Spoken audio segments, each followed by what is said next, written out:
नमस्कार। हस्तक्षेप में आपका स्वागत है। लोकसभा चुनाव की तैयारियां शुरू हो चुकी हैं। लोकसभा चुनाव की तैयारियों के तहत भारतीय जनता पार्टी की जो तैयारियां हैं और जिस तरीके से प्रधानमंत्री नरेंद्र मोदी का प्रोपेगेंडा चल रहा है, उस प्रोपेगेंडा मॉडल की समीक्षा कर रहे हैं प्रोफेसर जगदीश्वर चतुर्वेदी। तो आइए सुनते हैं प्रोफेसर जगदीश्वर चतुर्वेदी से कि प्रधानमंत्री नरेंद्र मोदी का प्रोपेगेंडा मॉडल क्या है और भारतीय जनता पार्टी किस तरीके से इस चुनाव में किन मुद्दों को लेकर के जा रही है और विपक्ष के पास इन मुद्दों की क्या काट है, या विपक्ष के पास जो मुद्दे हैं उनकी भारतीय जनता पार्टी के पास क्या काट है। तो आइए सुनते हैं प्रोफेसर जगदीश्वर चतुर्वेदी का ये संवाद सभा के लोकसभा चुनाव का जो प्रोपेगेंडा मॉडल है, वो प्रोपेगेंडा मॉडल क्या है, उसके केंद्र में क्या चीज है, उसमें किस तरह के हथकंडों का इस्तेमाल किया गया है, ये इस पूरे के पूरे श्रृंखला के दायरे में होगा। सब लोग जानते हैं नरेंद्र मोदी अभी सबसे ज्यादा असुरक्षित है, लेकिन सबसे ज्यादा अधिक से अधिक सीट इस बार 400 के पार का दावा कर रहे हैं। सच्चाई क्या है?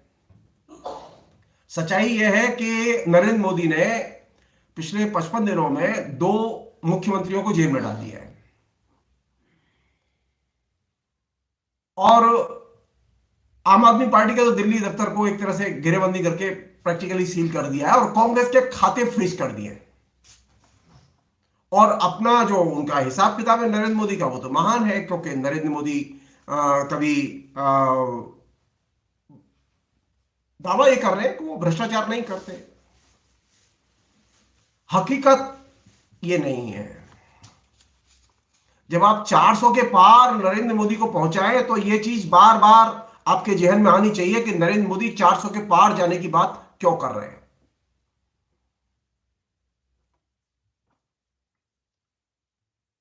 मैं बहुत ही विनम्रता से पहली चीज ये दर्ज करना चाहता हूं, जो कि फैक्ट्स के तौर पर सामने आई है। नरेंद्र मोदी भ्रष्टाचार रहित हैं, ये सफेद झूठ है। अब एसबीआई के जरिए जो इलेक्टोरल बॉन्ड, जो सुप्रीम कोर्ट के जजमेंट के बाद में जो पब्लिक हुए हैं और उसमें जो डिटेल्स आई हैं, उसमें साफ है कि भाजपा ने 3.7 लाख करोड़ के प्रोजेक्ट जिन कंपनियों को दिए, उन कंपनियों ने बदले में बीजेपी को 1751 करोड़ रुपए की इलेक्टोरल बॉन्ड के जरिए घूस दी।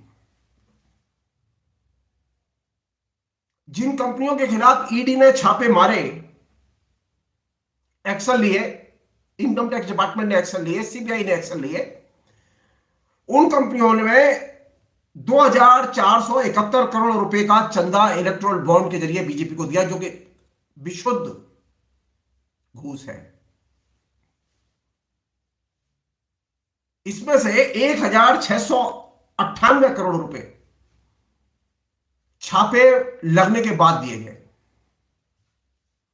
नरेंद्र मोदी बहुत कहते हैं ना कि वे मनी लॉन्ड्रिंग के खिलाफ है, सेल कंपनियों के खिलाफ है। बहुत कैंपेन किया उन्होंने, और वो मनी लॉन्ड्रिंग के खिलाफ जो उनका कैंपेन है वो एक्सपोज होता है, क्योंकि 30 शेल कंपनियों ने 143 करोड़ रुपया बीजेपी को चंदा दिया है।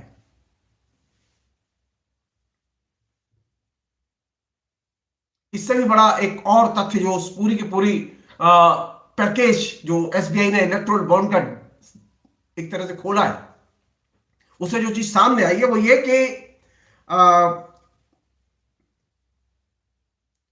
62,000 करोड़ रुपए के ठेके जिन लोगों को दिए गए, उन कंपनियों ने बीजेपी को 580 करोड़ रुपए की घूस दी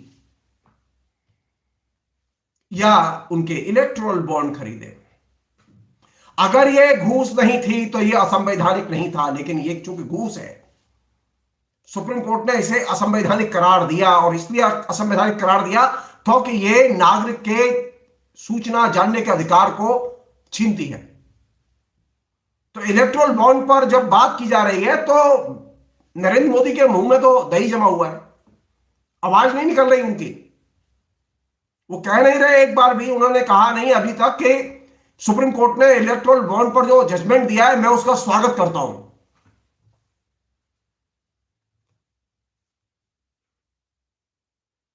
और ये जो घूस का जो सिलसिला है, इसका बहुत ही मतलब इसे विस्तृत आख्यान है, छोटा मोटा आख्यान नहीं है इसका।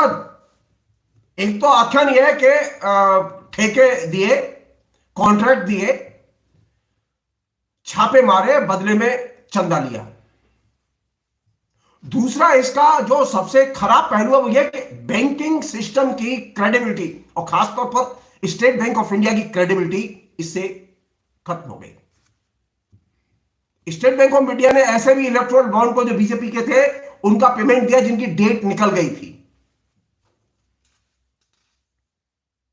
तो इस पूरे उससे एक चीज निकल गई है। नरेंद्र मोदी कहते हैं ना कि मैं करप्शन के खिलाफ हूं। नरेंद्र मोदी सफेद झूठ बोल रहे हैं। यानी नरेंद्र मोदी के प्रोपेगेंडा का जो सबसे बड़ा अलंकरण है, आभूषण है, गहना है, वह है झूठ। और वे जो झूठ बोलते हैं वो किससे झूठ बोलते हैं? वो जनता से झूठ तो बोलते ही हैं, स्वयं से भी झूठ बोलते हैं। क्योंकि ये एक ओपन फैक्ट है कि नरेंद्र मोदी ने जो चंदा लिया इलेक्टोरल बॉन्ड के जरिए वो असंवैधानिक है।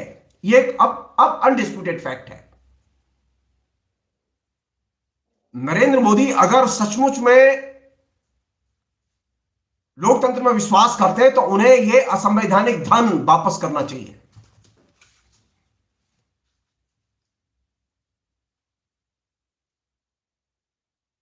नरेंद्र मोदी की, जैसा कि मैंने आपसे कहा कि उनका जो सबसे बड़ा आभूषण है नरेंद्र मोदी के प्रोपेगेंडा का, नरेंद्र मोदी के व्यक्तित्व का, वह है झूठ।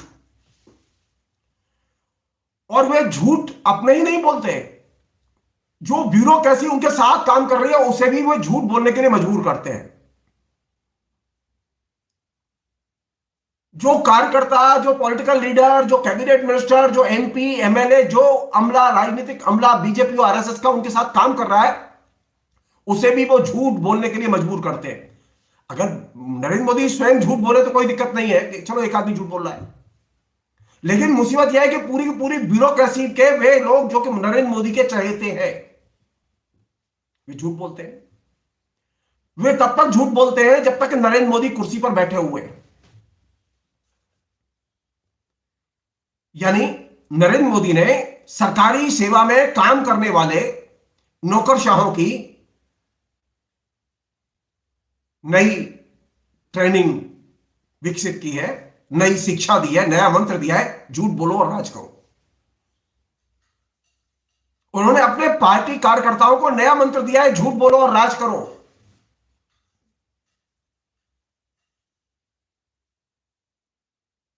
चरित्रवान पार्टी थी और वो चरित्रवान पार्टी सबसे चरित्रहीन जो पहलू है जीवन का वह है झूठ, उसके नरक में डुबो दी गई है। नरेंद्र मोदी सिर्फ अपने ही झूठ नहीं बोल रहे, नौकरशाहों को ही झूठ बोलने के लिए मजबूर नहीं कर रहे, बल्कि वे सैन्य अफसरों को भी झूठ बोलने के लिए मजबूर करते हैं। नरेंद्र मोदी ने एक और काम किया जो कि बहुत बड़ा मेरी दृष्टि में एक तरह से प्रोपेगेंडा क्राइम है। वो ये कि उन्होंने नागरिकों को भी झूठ बोलने के लिए मजबूर किया है।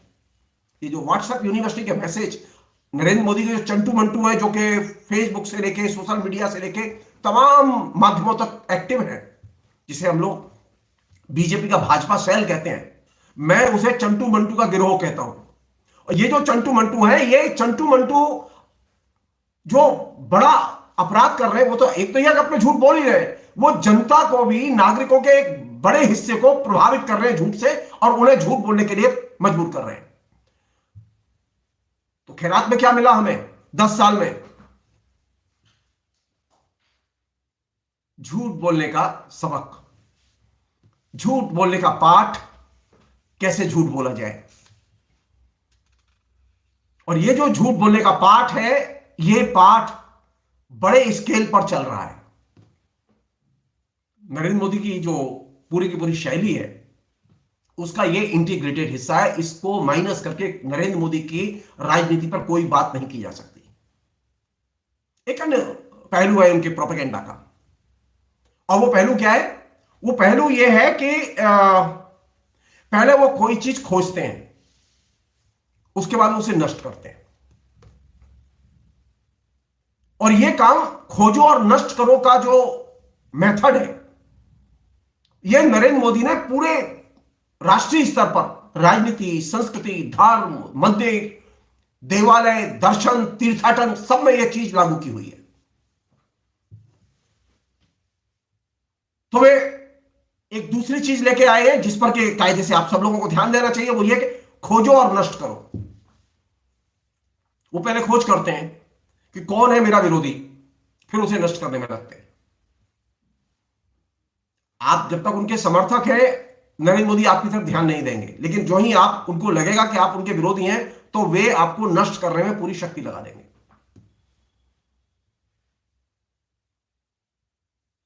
अगर वे काशी पर लग गए, अगर वे अयोध्या पर लग गए, कौन सी चीज खोजी उन्होंने? उन्होंने अयोध्या का पुण्य धाम नहीं खोजा। उन्होंने जो चीज खोजी वो बहुत ही चिंता की चीज थी। उन्होंने अयोध्या को पर्यटन केंद्र बना दिया, जो धार्मिक केंद्र था। उन्होंने काशी को पर्यटन केंद्र बना दिया, जो धार्मिक केंद्र था। नरेंद्र मोदी से कोई पलट के पूछे कि धार्मिक केंद्र को पर्यटन केंद्र बनाना, यह धार्मिक केंद्र का अस्तित्व ही खतरे में डालना है, उसकी धार्मिक केंद्र के तौर पर उसकी सत्ता और महत्ता को ही नष्ट करना है। और ये जो, जैसा कि मैंने आपसे कहा कि खोजो और नष्ट करो, इलेक्ट्रोल बॉन्ड के जरिए तो ये चीज बहुत ही खुलकर सामने आई है। पहले खोजा गया, वो इंडस्ट्रियलिस्ट है, देखा चंदा नहीं देता, पहले टारगेट किया, रेड की, चंदा दे, और चंदा नहीं देगा तो आउट। यानी झूठ और खोजो और नष्ट करो, इन दो चीजों को लेके नरेंद्र मोदी ने पूरा का पूरा अपना प्रपंच 10 साल में विकसित किया है। और वे खोजो और नष्ट करो और झूठ के आधार पर जो चीज मॉडल के तौर पर विकसित किया है, उसे वो कहते हैं विकसित भारत, प्रगति। जो नरेंद्र मोदी के इन दो अलंकारों में विश्वास करता है, इन दो गहनों में विश्वास करता है, यानी झूठ और खोजो और नष्ट करो, इन दो चीजों में विश्वास करता है, और तो उसे तो वो कहते हैं मोदी का समर्थक। वही उनकी नजर में देशभक्त भी है और वही उनकी नजर में संघ भक्त भी है।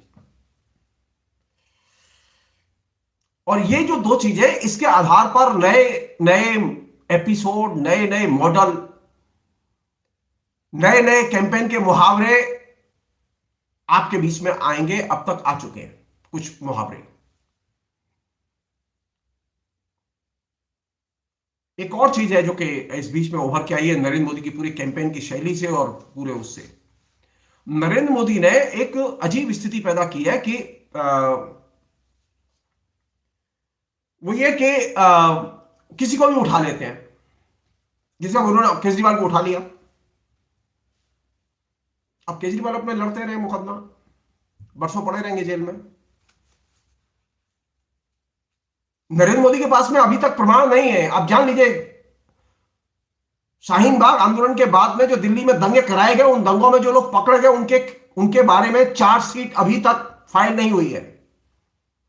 अनेक लोग हैं ऐसे जिनकी चार्जशीट अभी तक फाइल नहीं हुई है, 3 साल से ऊपर होने को आए।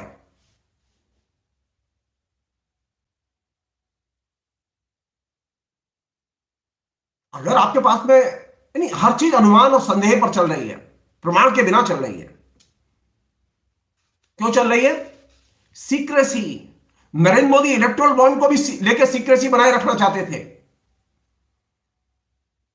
वो सीक्रेसी की आड़ में नरेंद्र मोदी के प्रोपेगेंडा मॉडल की एक खूबी है, राष्ट्रीय हित में। अब ये करप्शन के खिलाफ हित में उन्होंने, अरे अगर अरविंद केजरीवाल ने अपराध किया है, संजय सिंह ने अपराध किया है और किसी ने अपराध किया है, तो आप उनके ऊपर केस चलाइए, खुली अदालत में केस चलाइए, उसको लाइव टेलीकास्ट कीजिए। ये कौन सा तरीका है कि लगातार विपक्ष के नेताओं को, मंत्रियों को, सांसदों को पकड़ो और बंद करो? ये कौन सा तरीका है? ये तो एक तरह से सीक्रेसी का आड़ की तरह, पर्दे की तरह इस्तेमाल करना है। और सीक्रेसी की आड़ में बड़े पैमाने पर नागरिकों के अधिकारों पर हमले हुए, निर्दोष लोगों के ऊपर हमले हुए, उनके ऊपर झूठे केस लगाए गए। इस सीक्रेसी को नरेंद्र मोदी विशेषाधिकार के तौर पर इस्तेमाल करते रहे हैं।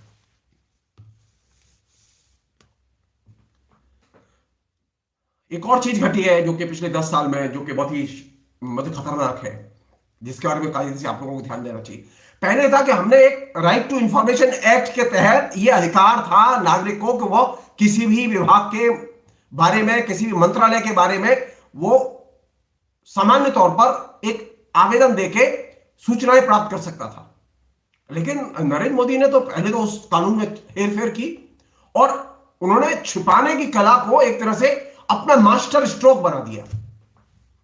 नरेंद्र मोदी के शासन में आने के बाद किसी भी विभाग की कोई भी जानकारी अगर आप आरटीआई के जरिए जानना चाहते हैं तो आपको अधिकतर जानकारियां नहीं मिलेंगी। और इसका पर्पस क्या था? इसका पर्पस यह था कि किसी भी तरह से सरकार के काम को रहस्यमय बनाया जाए। जैसे इलेक्ट्रल बॉन्ड को रहस्यमय बनाया ना, अब वो खुल गया तो मालूम पड़ा वो करप्शन ही करप्शन था वहां। तो नरेंद्र मोदी छिपाने की कला के जरिए सरकारी कामों को रहस्यमय बनाने का काम करते रहे और ये अभी भी कर रहे हैं। नरेंद्र मोदी को बताना चाहिए कि 400 विधायक खरीदे उन्होंने 10 साल में। ये 400 विधायकों के लिए पैसा कहां से आया? कहीं विधायकों को 1 करोड़ रुपया, कहीं 5 करोड़ रुपया, कहीं 25 करोड़ रुपया, कहीं 20 करोड़ रुपया, ये जो पेमेंट दिया गया, ये पैसा कहां से आया? क्या लक्ष्मी की ऐसी कृपा है कि नरेंद्र मोदी रात में सोते हैं और लक्ष्मी जी बोरा भर के नोट रख जाती हैं? तो छिपाने की कला के जरिए नरेंद्र मोदी ने किया यह कि सरकार, अब खाली ये अनेक चीजें छिपाई जा रही हैं। मसलन सरकारी आंकड़े आपको मिलेंगे नहीं। आपको जान के आश्चर्य होगा, कोरोना में सरकार के अनुसार कोई भी व्यक्ति कोरोना से नहीं मरा। पार्लियामेंट में कहा है गवर्नमेंट ने, जबकि सारी दुनिया के करीब 7 बड़े विश्वविद्यालयों के रिसर्च स्कॉलरों ने जो हिंदुस्तान में रिसर्च की कोरोना पीरियड में और लोगों की तबाही को लेकर, उसमें उनका डाटा था कि करीब 50 लाख से लेकर 70 लाख के बीच में लोग मर गए। लेकिन नरेंद्र मोदी के यहां कोई नहीं मरा। किसी भी राज्य सरकार ने नहीं कहा कि उनके यहां कोरोना से डेथ हुई है।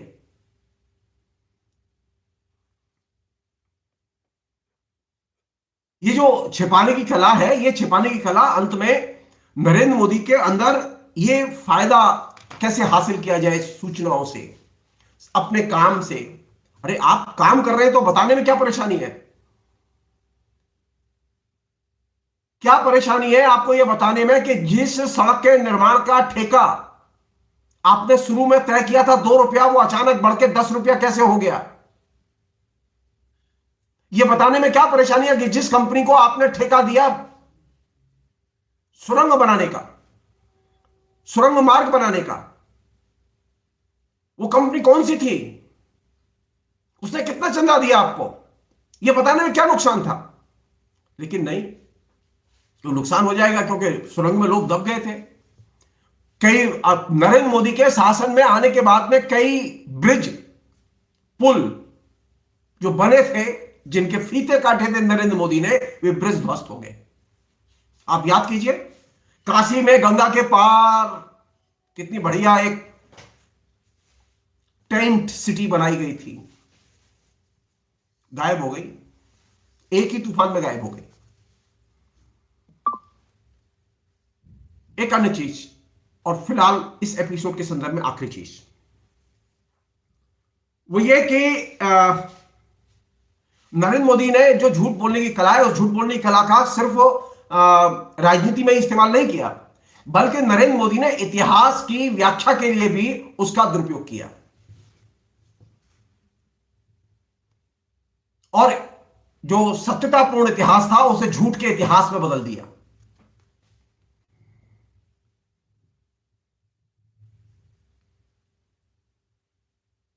सब लोग जानते हैं कि राजनीति में सत्य महत्वपूर्ण होता है, जीवन में भी सत्य महत्वपूर्ण होता है, लेकिन नरेंद्र मोदी को सत्य से चिढ़ है। उनके यहां सत्य महत्वपूर्ण नहीं है, उनके यहां झूठ महत्वपूर्ण है। तो नरेंद्र मोदी अतीत को भी, इतिहास को भी, धर्म को भी झूठ के आधार पर ही व्याख्यायित करते रहे हैं।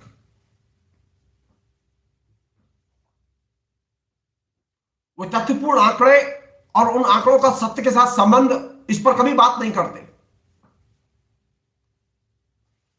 वे तथ्यपूर्ण आंकड़े और सामने के सत्य को और उसके संबंध को हमेशा अस्वीकार करते रहे हैं। नरेंद्र मोदी से पूछा जाना चाहिए कि अगर गरीबी 5% रह गई है, जैसा कि वो दावा कर रहे हैं,